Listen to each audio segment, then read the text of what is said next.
सो ऐसे तो question central limit theorem का है, ठीक है। देखो सो इसमें क्या बोल रहा है आपसे कि गामा 2, हाँ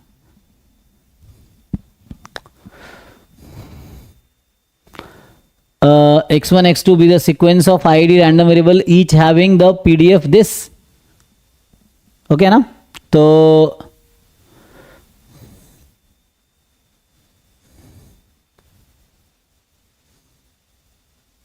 ऐसे इस क्वेश्चन में मुझे थोड़ा प्रॉब्लम लगा था कि मैं ठीक है अगर मैं सीडीएफ बना दो, मतलब अगर तुम इसको सीडीएफ कंस्ट्रक्ट करके करोगे तो क्वेश्चन हो जाएगा।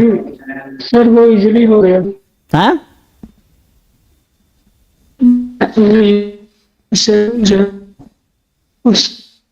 लिख के कि मैं सब फॉलो ना गामा 3,1। हाँ आवाज नहीं जा रही क्या? और बाद में कर सकते हैं फिर उसको वेरियस कंडीशन लेते हैं एक्स पे। क्या कह रहे हो तुम लोग, समझ नहीं आ रहा, चैट में लिखो, समझ नहीं आ रहा। तो कि इसका जो आंसर एक्स के टर्म्स में आएगा तो उसके वेरियस कंडीशंस लेके फिर अल्फा बीटा गामा के कर सकते कंसीडर शेड भी लगाने के बाद। हाँ हाँ वो है, तो मैं बता देता हूँ आंसर, अगर मैच कराना तो आंसर मैच हो जाएगा। तो यहाँ पे हमारे पास आंसर जैसे वैसे आंसर आ गया है गामा 3,1 ऐसे। अच्छा अच्छा, तो गामा 3,1 हाँ हाँ हाँ, तो ठीक है ना, इसको फिट कर लो सिंपली। सो पीडीएफ अगर तुम देखोगे X non negative random variable है ना, X is a non negative random variable, and then इसमें आप देखो किसका पीडीएफ है ये,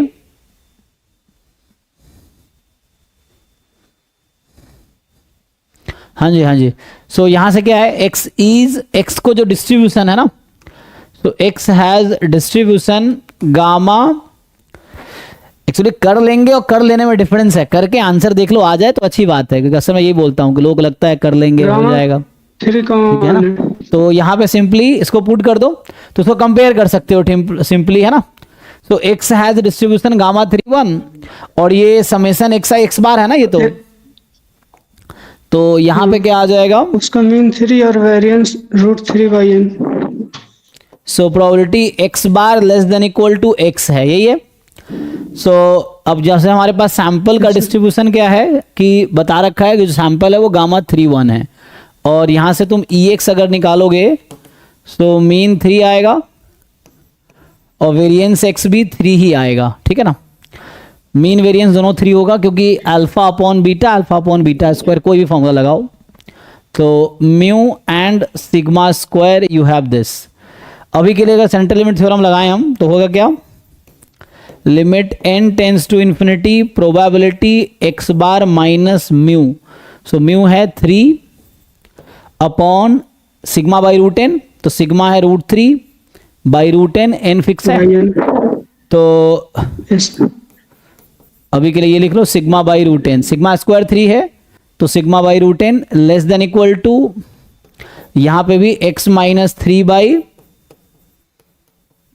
√3 बाई √n, यही हो जाएगा। नाउ तो ये हमारा z हो गया है ना, this is z by central limit theorem, तो ये z बन जाएगी। तो यहां से आपको ये this will convert into probability z less than equal to, अब आपको समझना है डिफरेंट सिचुएशन में, हाँ, तो ये तो z हो गया, अब यहाँ n इन्वॉल्व है ना, तो इसको एक लाइन और मैं लिख देता हूं तो बेटर रहेगा। सो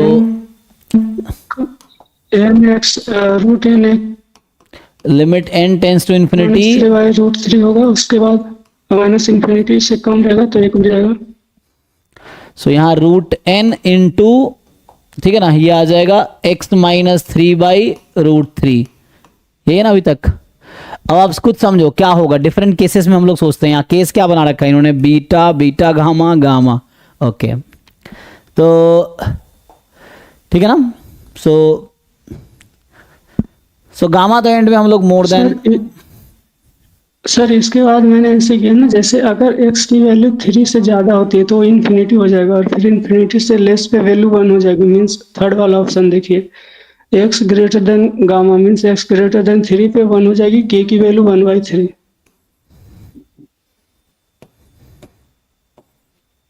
और x3 हो गया और x3 हो गया तो वो एक सेकेंड,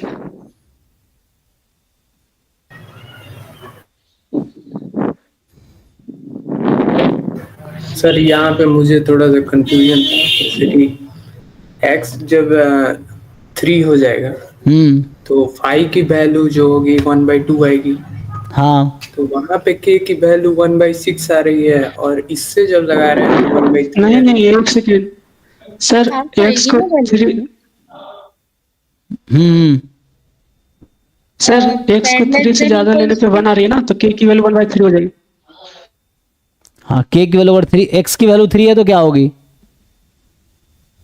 और x उसको उसी से आ गया, उसको नहीं किए, और x 3 से कम होता है तो माइनस इन्फिनिटी हो जाएगा, मीन्स बीटा की वैल्यू भी 3 और माइनस इन्फिनिटी पे 0 हो जाएगा, मीन्स बीटा की वैल्यू -3, गामा की वैल्यू भी 3 और k की वैल्यू 1/3, उसी से आंसर आ गया। ठीक है। हाँ, बाकी कोई कुछ कह रहे हैं, बताइए। सर मतलब आंसर तो आ गया, ठीक है, लेकिन मतलब जैसे बीटा 3 है, ठीक है, तो 3 डालेंगे तो वहाँ 0 हो जाएगा। हाँ। आई 0 का वैल्यू 1/2 होता है, तो kx में जब हम 3 डालेंगे तो 3k होगा, 3k इज इक्वल टू 1/2, तो वहाँ पे k की वैल्यू 1/6 आ जाएगी। उसे आंसर नहीं आएगा, उस तरीके से आंसर नहीं आएगा। तो एक्चुअली करता क्या है ये लोग, उसी से कंफ्यूजन हो गया है। हाँ, एक्चुअली यहाँ पे क्या किया इन लोगों ने, इसको CDF बनाया है। तो जैसे हाफ ले लेंगे ना तो CDF नहीं होगा फिर। अगर ये मतलब कॉन्टिन्यूअस आई थिंक बनाया है, उसको कॉन्टिन्यूअस रैंडम वेरिएबल बनाया है आई थिंक, इसीलिए। हाँ, उसको कॉन्टिन्यूअस रैंडम वेरिएबल बनाया, तो इसको ना कॉन्टिन्यूअस रैंडम वेरिएबल बनाया कि ये CDF है किसी कॉन्टिन्यूअस रैंडम वेरिएबल का। तो कॉन्टिन्यूअस रैंडम वेरिएबल का CDF कैसा होता है? कॉन्टिन्यूअस होता है ना। तो उसने क्या किया, 0 पॉइंट को वो किया, इग्नोर किया एक्चुअली x बराबर 0 को, है ना। इसने x के बारे में कुछ इन्फॉर्मेशन लिखा भी नहीं यहाँ पे कि x क्या हो सकता है क्या नहीं हो सकता है, वो यहाँ पे रेंजेस दे दिए हैं। अच्छा, x अगर 0 रखोगे तो क्या होगा, मान लो x 0 रख दिया तो सर बीच वाला में दिक्कत है ना, तो x बराबर 3 रखने पे गामा भी 3 है, बीटा भी 3 है और k की वैल्यू 1/3 है, तो बीच वाला भी तो 1 ही आ रहा है, सब तो सही है। बीच वाला 3 आ रहा है। मैं कह रहा हूँ अभी x को यहाँ मान लो, चलो तुमने 0 रख दिया अभी के लिए। बीटा की वैल्यू, हाँ x 0 कैसे रख सकते हैं जब वो सॉरी, से कम है, वहां पे x को 3 रख दिया। सकते हैं। हाँ, x को 3 रख रहे हैं। 3 सही है। x को 3 रखेंगे तो k बराबर तो 1/3 पहले ही आ चुका है थर्ड लाइन से, और x बराबर 3 है तो बीच वाला भी 1 होगा, x बराबर 3 पे वैल्यू 1 होगी उसकी, और x 3 से ज्यादा भी है तब भी 1 होगी। 3 पे 1 कैसे होगी? यहां से z <= 0 हो जाएगा ना। अगर हमने 3 रख दिया तो ये तो 0 हो गया, तो z <= 0 कितना होता है? 0 की वैल्यू 1/2 होगी, वही बोल रहा हूँ। तो 1 कैसे आएगी? देखिए अभी क्या है, ठीक है, x अगर <3 लेंगे ना तो x - 3 एक नेगेटिव नंबर है और n टेंस टू इन्फिनिटी ले रहे हैं हम लोग, तो n टेंस टू इन्फिनिटी ले रहे थे, इन्फिनिटी इनटू नेगेटिव नंबर, तो -इन्फिनिटी, और ये z जो कि स्टैंडर्ड नॉर्मल रैंडम वेरिएबल है, z -इन्फिनिटी, तो वो 0 हो जाएगी, ऑब्वियस है। अभी क्या है, दूसरा जब x को 3 रख रहे हैं यहाँ पे हम, तो ये तो 0 ही हो गया, तो लिमिट पुट करने की जरूरत ही नहीं पड़ेगी एक्चुअली। तो यहीं पे x को 3 रखो तो मीन है, तो लिमिट पुट करने की जरूरत ही नहीं पड़ेगी यहाँ पे। लेकिन जब यहाँ z करेंगे तो वहां पे भी पुट करना पड़ेगा, है ना। तो 0 इंटू तो खुद ही पहले ही गायब हो जाएगा, क्योंकि अगर यहाँ x को 3 रख दिया पहले ही 0 हो चुका है, तो 0 हो चुका है तो वैसे तो हाफ आ जाएगा, अगर वैसे करोगे तो हाफ आ जाएगा। अगर मैंने x को 3 रख दिया, 3 - 3 0, सो ये 0, z <= 0, 5 0 इज हाफ, और x मोर देन 3 लेंगे तो ये पॉजिटिव नंबर है, और ये पॉजिटिव नंबर है और बाहर √n है, n टेंस टू इन्फिनिटी लगाएंगे, तो positive into √n plus infinity, z <= plus infinity 1।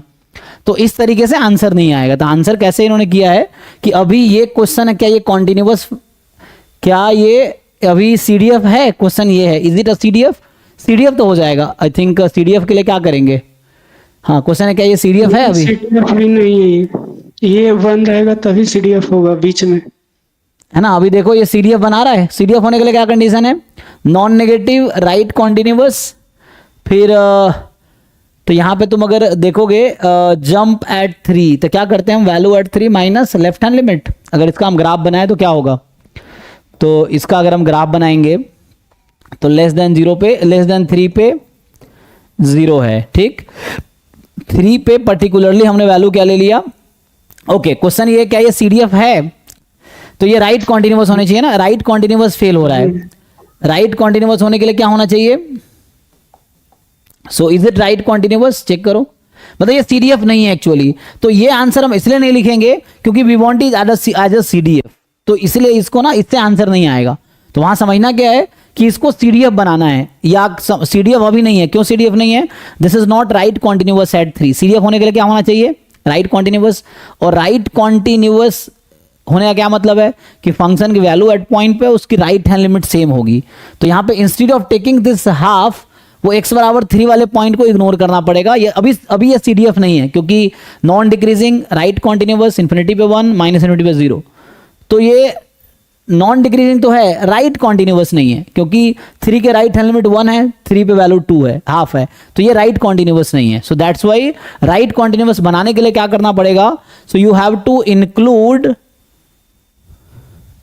सो यहां पे मतलब ऐसे समझो CDF एग्जिस्ट ही नहीं कर रही है, ऐसा देखोगे तो CDF डज नॉट एग्जिस्ट, ऐसा हो रहा है, ठीक है ना। तो मुझे लग रहा है ये राइट कॉन्टिन्यूअस बनाना चाह रहा है, इसीलिए ऐसा हो रहा है यहां पे, ठीक है। तो इसलिए राइट कॉन्टिन्यूअस बनाने के लिए इन्होंने इसको 1 लिया, तो यहां पे x इज इक्वल टू 3 पे तुम्हें 1 लेना पड़ेगा, तब जाके ये तुम्हारा आंसर मैच होगा, ठीक है।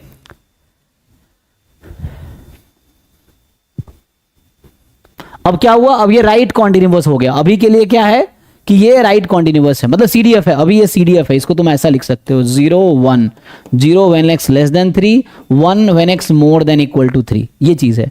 और ये किसका CDF है, डीजेनरेट एट 3 का CDF है। तो आई थिंक CDF बनाने के लिए उन्होंने मैनिपुलेट किया है, वरना उस तरीके से आंसर नहीं आएगा हाफ लेके, तो उससे ये बना ही नहीं पाओगे, इससे तुम्हें यूनिक बीटा गामा मिलेगा ही नहीं एक्चुअली, ये दिक्कत होगी। सो आई थिंक इसको ना ये CDF कंस्ट्रक्ट करने के लिए यहाँ पे 1 लिया गया है, सो दैट ये CDF हो जाए। तो Zn कन्वर्जेस इन डिस्ट्रीब्यूशन Z, वो तो ठीक है, लेकिन यहाँ पे CDF हो इसलिए इसको ऐसा किया गया है, ठीक है ना। तो क्योंकि ये x बार लेस देन x है तो ये CDF होना चाहिए। तो CDF बनाने के लिए उन्होंने क्या किया, 3 पे 1 लिया, सो दैट ये राइट कॉन्टिन्यूअस हो जाए। सो राइट कॉन्टिन्यूअस इसको होना पड़ेगा। तो मतलब कहने का मतलब x more than equal to 3 के लिए क्या किया, इसने 1 ले लिया, तब जाके आंसर मैच होगा।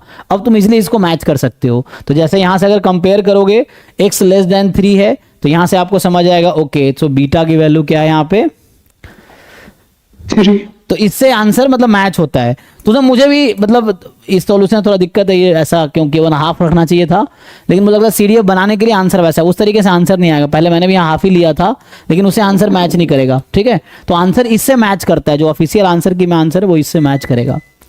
तो यहाँ पे क्या होता है कि बीटा की वैल्यू 3 है और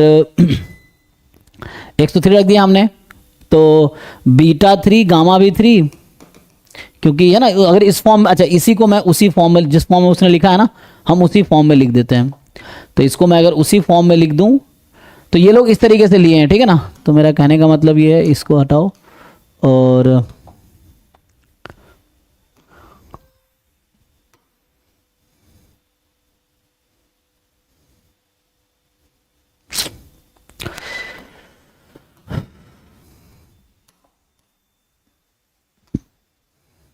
ये है। अब इसको अगर उस फॉर्म में लिखें जैसे ये लोग लिखे हैं, अगर उस फॉर्म में लिखें तो ऐसा है 0 when x less then beta, तो यहाँ बीटा आपका जो है वो 3 होगा, तो आएगा 0 when x less than 3, 1 when x is more than equal to 3, less than equal to 3, तो x इक्वल टू 3 का मतलब, और व्हेन x मोर देन 3, ठीक है। तो अब क्या कर रहे हैं ये लोग, अब इसको कंपेयर करो उसके साथ, यू कंपेयर इट। तो कंपेयर करोगे तो यहाँ x तो 3 है एक्चुअली, तो k इंटू 3, तो मतलब पहले तो बीटा तुम्हें दिख गया 3 है, गामा दिख गया 3 है, बीटा गामा दोनों 3 है, एंड अब k इंटू 3, क्योंकि x 3 है तो इसको 1 रखा, तो यहाँ से k आपको जैसे 1/3 मिला, और k गामा है, k तो हमें मिल चुका 1/3 यहाँ से, तो ये सेकेंड वाले इसको और इसको इक्वेट किया, x हमारे यहाँ 3 है, एग्जैक्टली 3 है, तो इसलिए x को 3 रखा। तो यहाँ पे इन्होंने क्या किया, k को 1/3 रखा, and then k into gamma this is 1, तो गामा की जो वैल्यू आई 3 आ गई क्योंकि k 1/3 है, तो गामा 3 बीटा 3 k 1/3 ये वैल्यूज आ गई। अब इसके अकॉर्डिंग ऑफिशियल आंसर की में आंसर है, तो इससे आंसर मैच करेगा। सर तो एग्जाम में इस तरीके क्वेश्चंस में सीडीएफ पे फोकस करना पड़ेगा?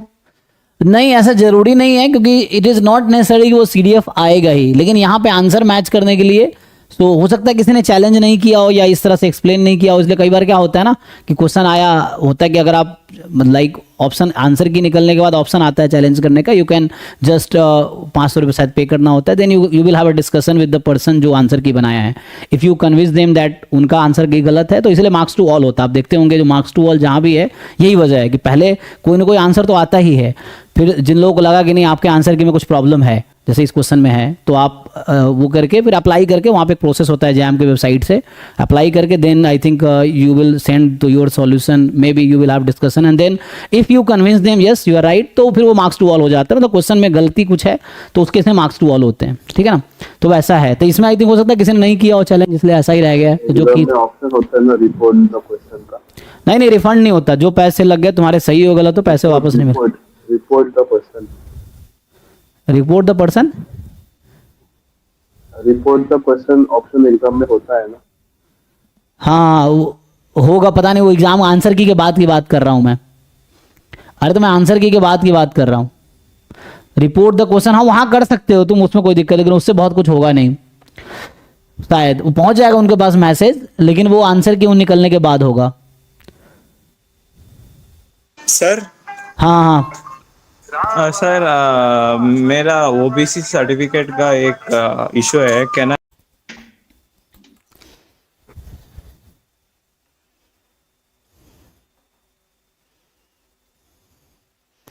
अभी डिस्कशन नहीं करते, अभी आगे कंटिन्यू करते हैं, एंड में डिस्कस करते हैं इस क्वेश्चन को। तो अभी देखो आगे, तो ठीक है जी, तो अभी के लिए आंसर ये होगा बिकॉज ऑफ दिस, ठीक है ना, इससे आंसर मैच हो जाएगा, चेक कर लो। 2 beta plus 3 gamma plus 6k 6 plus 17 9 plus 2, तो ऐसे 17 आ जाएगा। यही इन्होंने आंसर बनाए हैं, तो जो आंसर की जिन्होंने बनाया उन्होंने ऐसा सॉल्यूशन बनाया है, ठीक है।